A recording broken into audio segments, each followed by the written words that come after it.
Bom, meus queridos, estou aqui com um outro review que é nada mais nada menos do que um dos reviews mais esperados por vocês aqui no canal. Um review que eu tive o prazer de ir no lançamento, tive o prazer de conversar com o reverendo Augusto Nicodemos e realmente se mostrou uma pessoa incrível, um cara super gente boa. E esse livro aqui eu acho que é um presente a todos os pregadores brasileiros, todas as linhas teológicas, porque não é apenas a homilética, a arte de construir uma homília, uma palavra, uma pregação, não. Mas posso dizer que isso daqui é o mais eficaz manual do pregador que você possa ter.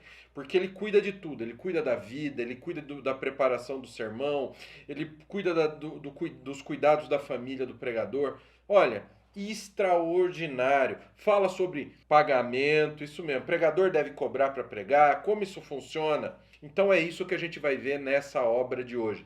Antes de mais nada, é uma obra que não deve faltar na tua biblioteca, principalmente se você for um pregador da palavra de Deus. Se você é pregador da palavra de Deus, você não pode ficar sem isso aqui. Você não pode ficar sem esse material, tá? Porque ele vai ser um manual para toda a tua vida como pregador. E quando você estiver lá velhinho, você vai olhar para isso aqui e vai falar: eu vivi o que está escrito aqui. É um material emocionante. Então não pode faltar para a tua biblioteca. Então você quer comprar esse material com precinho especial, com garantia que você vai receber aí na porta da tua casa? Então, ó, clica no link da bio, nascido.org/ofertas, que é o nosso grupo de ofertas no Telegram. Você clicando ali, você vai para o nosso grupo do Telegram e ali você vai receber essa e outras ofertas, além de poder perguntar para mim, para o pastor Raul: pastor, um comentário para eu que vou montar sermão. Pastor Raul, comentário em um volume, comentário em múltiplos volumes, qual o melhor, entendeu? Você vai ter a minha consultoria para você montar a tua biblioteca e uma biblioteca que seja boa para você, tá bom? Então aqui, vamos lá, vamos parar de bate-papo agora e vamos continuar aqui no review. Confissões de um pregador de ninguém menos do que reverendo Augustus Nicodemos Lopes. Vocês vão ver por que eu tô dando ênfase no nome dele, que é uma parte que eu li. Eu fui lá ler para Vanessa, porque olha, é fenomenal. A obra toda é fenomenal, tá bom? Uma publicação da Mundo Cristão, ó, capa dura, material de extrema qualidade. Aqui o encadernamento simples, não é material para ficar passeando com ele, né? Então aqui Confissões de um Pregador. Eu tenho o prazer de ter uma unidade dele autografada, fiquei muito feliz com isso. Era uma noite de autógrafos dele, na realidade. Era o lançamento do livro. Confissões de um Pregador, Augusto Nicodemos Lopes, para Samanta, filha, neta e bisneta de pregador. Olha que coisa maravilhosa, né? Tem um sumário muito detalhado. Olha a quantidade de material que você tem nesse livro, tá? Você vai, ó, prioridade da pregação, tá? A gente vai ver essas divisões em detalhes, pessoal. Mas olha, a prioridade da pregação, a vida do pregador, preparação do sermão, línguas originais, modelos de interpretação, ilustrações no sermão, intelecto e espiritualidade, importância da aplicação, quando Deus muda o sermão, pregando Cristo, o apelo, apóstolo, profeta, evangelista, pastor e mestre, o pregador e as crianças. Ó, fala do culto infantil, sobre crianças barulhentas, pregar diretamente para criança, diferenças na pregação para adulto e criança, mesmo um menino pode crer, as tentações do púlpito, o perigo da rotina, conselhos ao pregador itinerante, convite para pregar, a questão denominacional, doutrinária e teológica, acervo prévio, o acerto financeiro, a esposa do pastor, do pregador, os filhos do pregador, pregadores divorciados, o pregador e a internet, o pregador e a velhice, frutificar na velhice, perigos da velhice, a expectativa da morte, conclusão e sobre o reverendo Augusto Nicodemos Lopes. Então aqui a gente tem prefácio, confissões de um sogro, uma introdução, tá? Augusto Nicodemos Lopes, né? A prioridade da pregação, o culto cristão. né? Quero começar esse livro falando sobre a minha convicção básica na área de pregação. Ela é a prioridade no culto. Com isso, não estou minimizando o valor da oração, dos cânticos ou dos sacramentos, mas apenas confessando o pressuposto de que, dentre os demais elementos do culto cristão, a pregação da palavra de Deus deveria receber a primazia. Embora o Espírito Santo use todos os elementos do culto para nossa edificação, acredito que é pela pregação que Deus fala mais direta e claramente conosco, quando estamos reunidos com seu povo para adorá-lo publicamente. Embora esse ponto me pareça claro, estou a par das controvérsias que cercam algumas das quais veremos em seguida. O culto cristão, ao longo da sua história, a igreja cristã vem se debatendo com disputas, discussões e discórdias quanto a alguns importantes aspectos relacionados com o serviço divino. A organização versus a liberdade da liturgia constitui um exemplo. Até que ponto podemos organizar e estruturar a ordem ou a sequência dos atos de culto sem coibir a espontaneidade dos participantes? Ou mais grave, até que ponto a própria ideia de preparar uma liturgia antecipadamente já não representa uma limitação à liberdade do Espírito de Deus em dirigir o culto como se deseja? Aí ele vai começar tratando sobre Noé, os patriarcas, Moisés. Olha, com Moisés o culto a Javé foi formalmente organizado. Até aqui Deus ainda não havia revelado a seu povo em detalhes como desejava ser adorado, mas no Sinai Deus transmitiu a Moisés como essa adoração deveria ser feita. Um tabernáculo deveria ser construído de acordo com as instruções detalhadas. Sacerdotes e levitas deveriam ministrar ali de acordo com leis que regulavam desde suas vestimentas até a composição do incenso a ser oferecido. Os sacrifícios, também regulamentados, foram classificados em diferentes tipos de ofertas e oblações. Determinou-se o calendário religioso com festas e dias santos, e o desejo de Javé de ter um local único para o culto na terra que havia prometido. A instrução do povo na lei de Deus foi atribuída aos sacerdotes e levitas, que diariamente deveriam pregar no tabernáculo. Deus determinou a Arão que ele e seus filhos ensinassem ao povo a diferença entre o puro e o impuro, transmitindo-lhes os mandamentos e estatutos do Senhor, Levítico 10, 8 a 11. Mais tarde, em seu cântico de despedida, Moisés reconheceu diante de Deus que os levitas ensinaram teus estatutos a Jacó. Mais tarde, em seu cântico de despedida,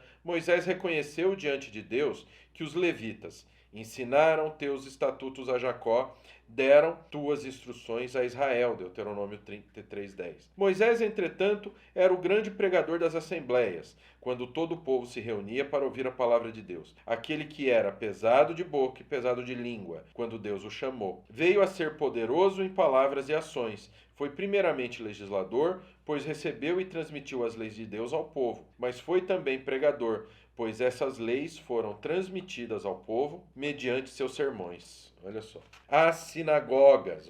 Entre os principais acontecimentos do período intertestamentário está o surgimento das sinagogas. Não sabemos com exatidão em que circunstâncias elas apareceram pela primeira vez. O que sabemos é que já em parte da vida religiosa de Israel, no início do ministério do Senhor Jesus. O que sabemos é que já eram parte da vida religiosa de Israel no início do ministério de Jesus. A dificuldade em conhecer sua origem se deve ao fato de que não são mencionados nos livros apócrifos escritos antes de Cristo. O que podemos dizer é que elas surgiram durante o período em que a nação de Israel estava no exílio, longe do templo de Jerusalém, onde se davam os sacrifícios e o ensinamento da lei. A consciência de que a desobediência à lei havia sido a causa do desterro despertou o desejo dos judeus de retornar à leitura da lei. Sinagoga vem de uma palavra grega que significa reunir coisas ou pessoas. As sinagogas surgiram, portanto, como locais onde os judeus se juntavam para orar, ler as escrituras e ouvir o ensino e a exortação baseados nas escrituras pelos mestres de Israel. Geralmente, levitas ou escribas mais tarde, durante o judaísmo rabínico, período que começa antes de Cristo. As sinagogas tornaram-se centros de estudo da Bíblia. Nelas, a atividade central constituía na leitura e na exposição da lei. Não sabemos ao certo como eram esses encontros. Aparentemente, seguia-se uma ordem que incluía orações, ofertas, leitura da lei e dos profetas, seguida de sua exposição e bênção. Olha só, vocês viram que aqui nós já temos uma proto-liturgia? Nós já temos o início da liturgia, porque nós temos o prelúdio, o pós-lúdio, as orações, nós temos o louvor, nós temos a palavra, finalizando com a bênção. Vocês estão percebendo como a coisa vai batendo? Nessa liturgia, a exposição bíblica era central. Foi por meio da exposição da palavra que Deus manteve viva a fé de seu povo no período intertestamentário. Olha que interessante, ele foi buscar desde lá de Moisés. Para quê? Ele veio buscar para explicar o culto, para explicar a centralidade da palavra, para que o pregador entenda da importância da palavra dentro do culto. Ó, aí o trabalho missionário, o culto na igreja apostólica, o culto nos nossos dias, a vida do pregador. Existe uma relação próxima entre o pregador e sua mensagem.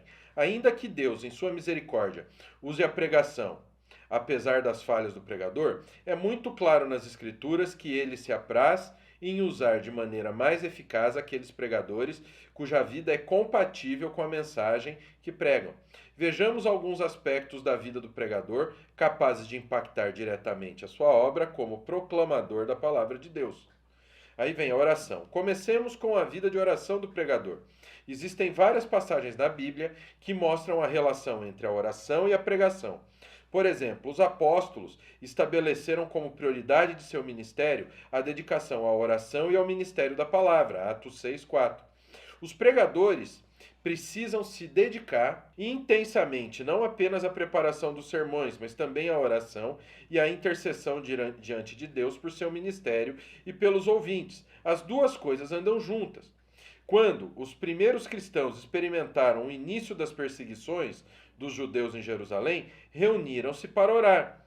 Entre outras coisas, pediram que Deus os capacitasse para continuar pregando a palavra àquele povo incrédulo. Atos 4, 23, 29 e 31. Quando na prisão, Paulo pediu orações para que continuasse a pregar livremente a palavra de Deus com toda intrepidez. As duas coisas aparecem juntas na declaração do profeta Samuel ao povo de Israel. Quanto a mim, certamente, não pecarei contra o Senhor, deixando de orar por vocês. Continuarei a lhes ensinar o que é bom e correto.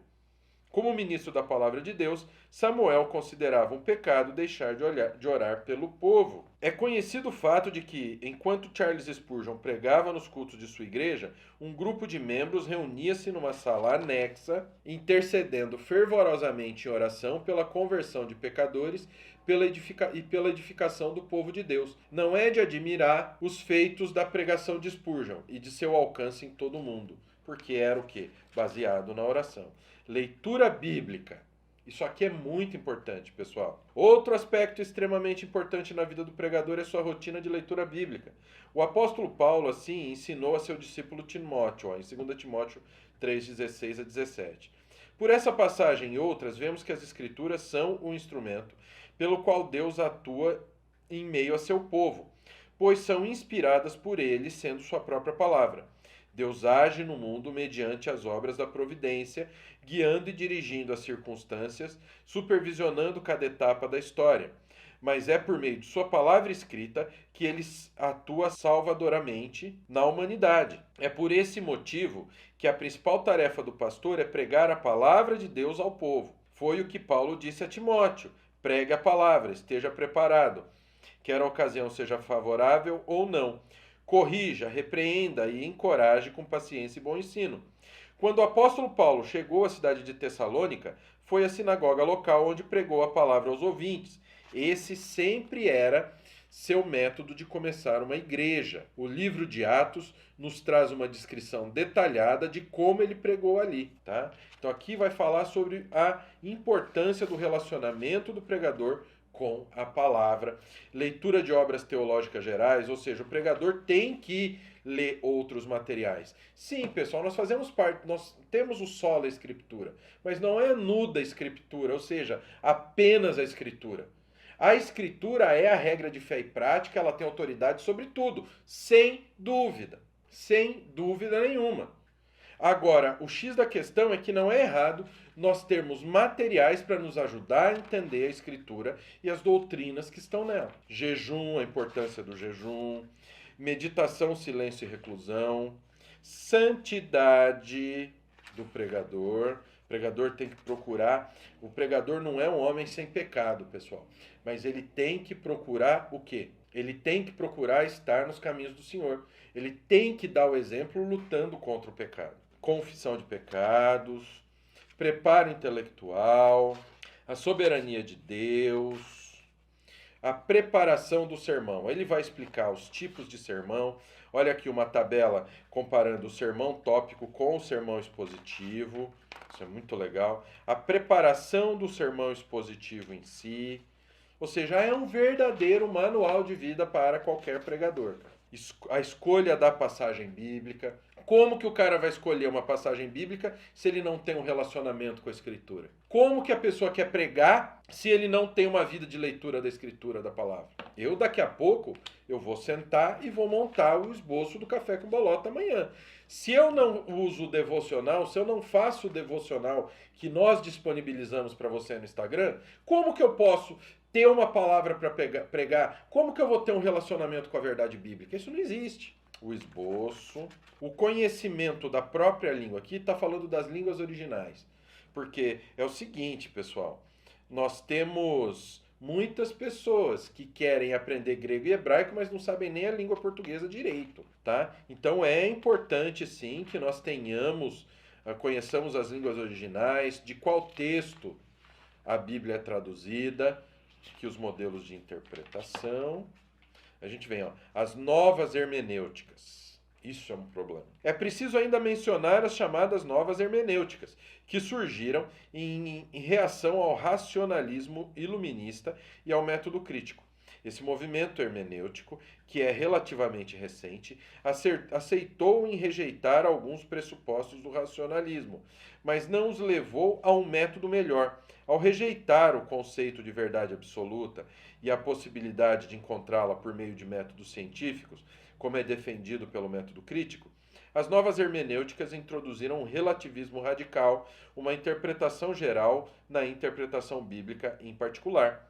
Enquanto o método histórico-gramatical foca no sentido do texto, na intenção do autor e o método histórico-crítico busca-o no processo de formação do texto, as novas hermenêuticas propõem que o sentido do texto é produzido pelo leitor que lê e interpreta de acordo com a sua visão. Sabe aquele ditado que cada um tem a sua interpretação da Bíblia? É isso que a gente vê na nova hermenêutica. É muito sério, é muito problemático. Do mundo e crenças, chegando sempre a diferentes sentidos para o mesmo texto. Ou seja, a pessoa pode falar que o texto ali quis dizer qualquer coisa. Ilustrações do sermão. O uso de ilustrações na Bíblia, vai dar exemplos, tá? Vai dar exemplos. Cuidado com o uso das ilustrações. Fontes para boas ilustrações. Intelecto e espiritualidade. Em busca de humildade. Hoje nós vemos aí pastores que são piores do que estrelas do rock. Isso é muito sério, pessoal. Pregadores que se colocam como estrelas do show, quando a única estrela do show tem que ser Cristo. Em busca de humildade, em luta contra a vaidade. O pregador e as crianças, o culto infantil. Aqui, Este é provavelmente o capítulo mais difícil para mim. Confesso que tenho muito mais dificuldade em pregar para crianças do que para adolescentes, jovens e adultos. Não sei porquê. Talvez resquícios dos meus tempos na escola, quando sofria bullying por ser gordinho. Embora eu mesmo não tenha sido uma criança modelo, nunca tive problemas em me sentar com meus filhos quando pequenos e contar histórias da Bíblia e outras que aprendi com meus pais. Na verdade, acho que eles sempre me consideraram um bom contador de histórias, mas pregar no meu caso é diferente. De qualquer maneira, não posso fugir da realidade. Pregadores sempre terão crianças de diferentes idades em sua audiência. Como lidar com isso? O que vem a seguir é fruto do meu entendimento bíblico e da minha experiência como pastor e pai de 4 filhos. aí o culto infantil, crianças barulhentas, diferenças na pregação de adultos e crianças, mesmo um menino pode crer, as tentações do púlpito, de onde vêm as tentações, diferenças entre tentação e pecado, a fama, bajulação, investidas afetivos sexuais, vocês não têm noção do que pastor passa. Esse livro aqui, pessoal, é uma coisa magnífica. Por quê? Porque as pessoas pensam que todo pastor é um superman, todo pastor é um super-homem, e não é assim que funciona. Política, o perigo da rotina, conselhos ao pregador itinerante, o sermão, o deslocamento, a bagagem, hospedagem, preparação, o púlpito, a oferta, convites para pregar, convites na Bíblia. Quem decide sobre isso? Fatores que nunca deveriam ser levados em conta. Uma coisa que nunca deveria entrar como critério de avaliação de convites é o valor da oferta ou o status da igreja que convida. Infelizmente, pregadores itinerantes que vivem de oferta são muito tentados a decidir por convites que oferecem mais prestígio e remuneração financeira. Entendo a situação. Itinerantes dependem da generosidade das igrejas que o convidam, e nem sempre essas igrejas são muito generosas. Isso, entretanto, não justifica que o pregador itinerante estabeleça um valor para atender um convite. Sei que há pregadores que o fazem.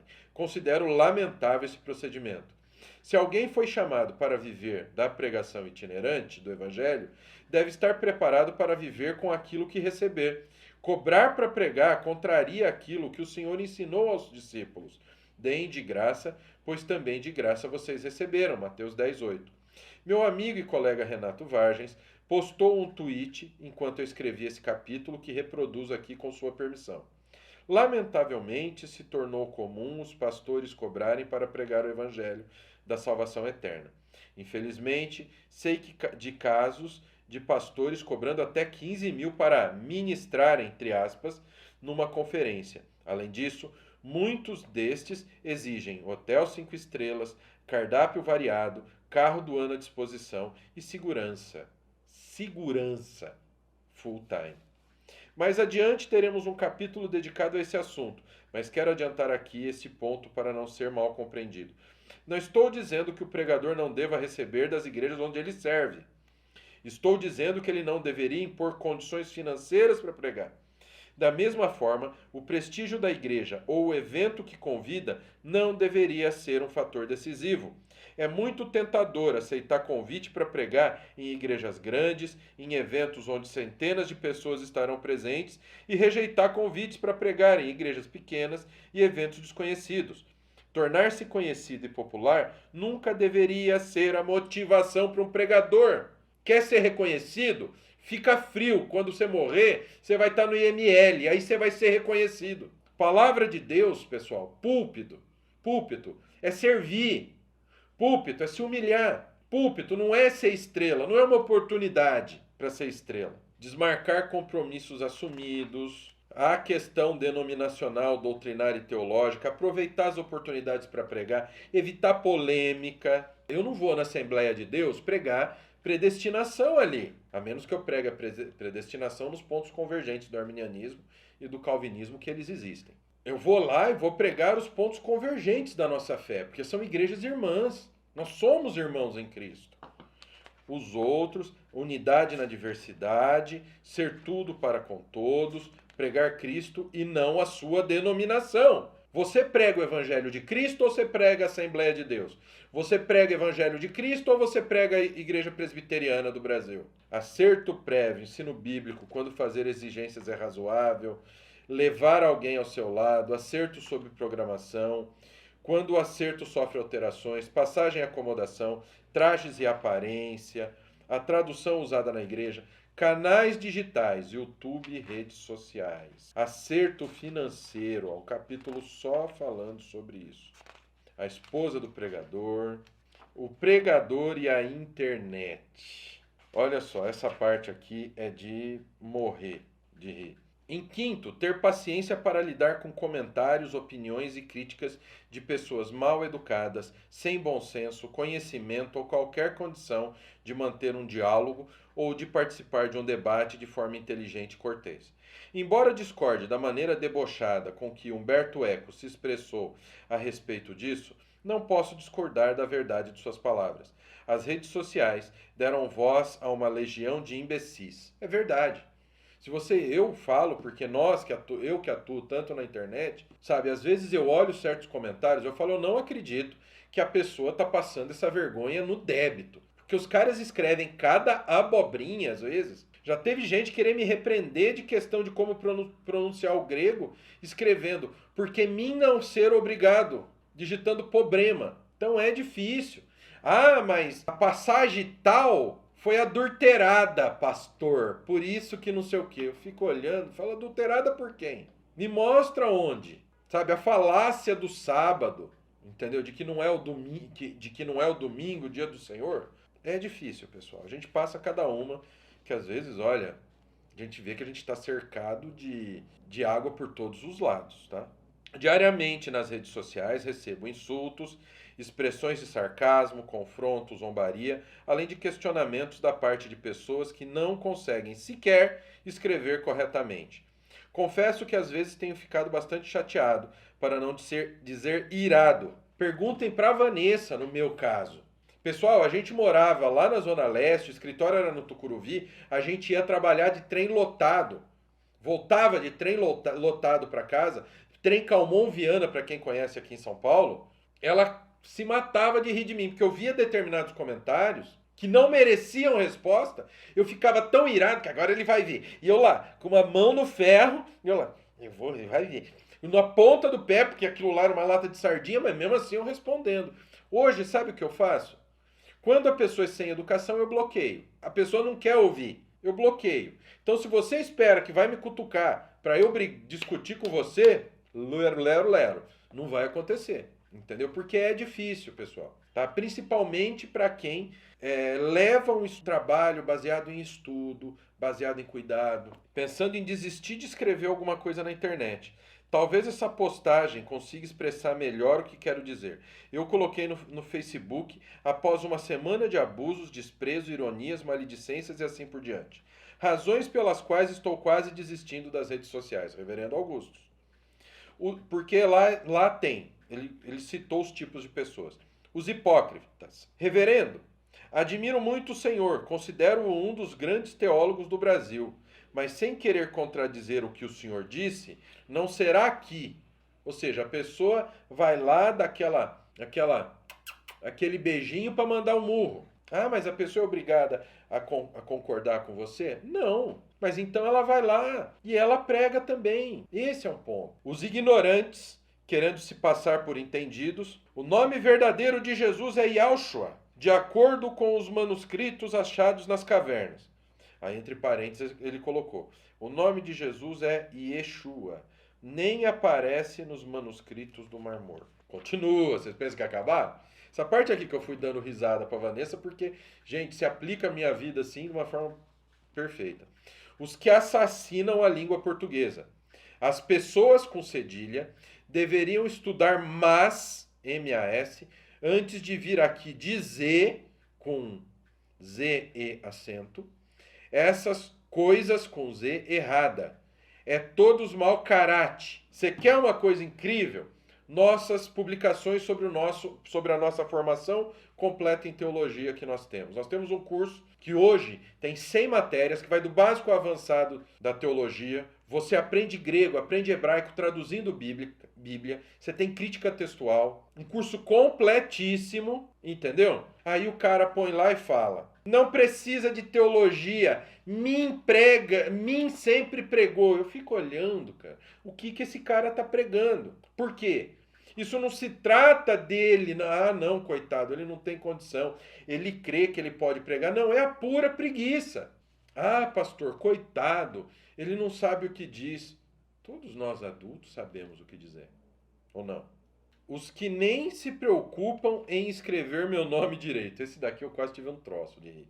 Augusto, com L, Augusto, com U, Augustos, Nicomedes, Licodemos, Nostradamus, Nicidemos e por aí vai.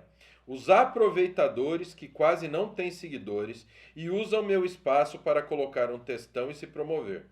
Concordo com o reverendo, mas deixe-me completar o que ele disse, blá blá blá. Aqueles que veem os filhos de Yeshua. Os ativistas políticos. Admiro muito seu ministério, reverendo, mas o senhor não se sente culpado por ter apoiado esse governo genocida? Comentário numa postagem sobre arrependimento. Os que me odeiam de graça, sem nunca ter lido ou escutado o que penso sobre calvinismo e dons espirituais. Nicodemos é mais um falso profeta, defendendo a seita calvinista e a heresia cessacionista. Os sem noção. Meus pregadores preferidos, Edir Macedo e Augusto Nicodemos. Reverendo Augusto Nicodemos, o senhor, olha... Os riscos da notoriedade, lidar com as críticas... Ou seja, Lutero, a imprensa e redes sociais. Isso aqui é demais, cara. Essa parte aqui ó, é pequenininho, mas é muito legal. O pregador e a velhice, idoso mais feliz, conselhos aos jovens, súplicas de um ancião, Paulo velho, frutificar na velhice, os perigos da velhice, expectativa da morte, conclusão e sobre a vida dele. E obras do mesmo autor. Esse aqui é um excelente livro, um verdadeiro manual para o pregador atual. Tá? Se você quer ser um pregador, se você quer ser um grande homem de Deus, realizar um trabalho profundo, esse livro é para você. Tá bom? E se você não quer passar a vergonha do pessoal desses comentários aqui, vem estudar teologia com a gente. Aqui na descrição tem o link da nossa formação completa em teologia, que você, filho, pode ficar sossegado. Você vai estudar do básico ao avançado da teologia e vai ter uma intimidade com Cristo que você nunca imaginou que pudesse ter. Tá bom? Então, clica no link aqui embaixo e vem estudar com a gente na nossa formação completa em teologia. Deus abençoe sua vida. Até o próximo review.